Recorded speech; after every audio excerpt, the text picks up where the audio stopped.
Само това бих казал. Друг вариант няма.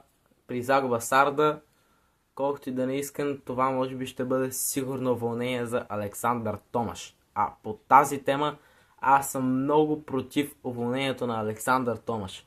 По време на контролите се видя, за първ път ЦСКА успя да практикува футбола, който Томаш обича, който Томаш харесва.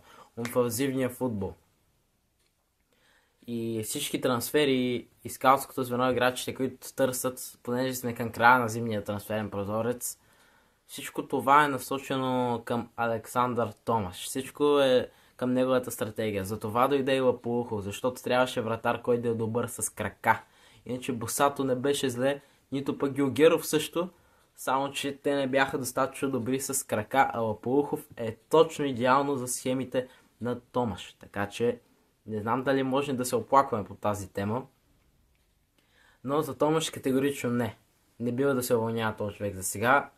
Най-малкото до края на сезона трябва да остане, защото ако дойде още един треньор с още един тип футбол за един сезон, 3 треньора, това вече ще е прекалено. Не, че миналия сезон не го направихме с 3 треньора, започнахме с Саша Илич, после много дълъг период с Нестор Ел Маестро и завършихме с Тамен Белчев. Сега може да стане така с Томислав Стипич, Александър Томаш и ако случайно го заместят, дано да не, аз съм твърдо зад Александър Томаш и няма да спра да повтарям това. Той човек според мен поне до края на сезона трябва да остане в отбора и ако иска ЦСКА да проработи, да тръгне, да мачка, той трябва да надгради и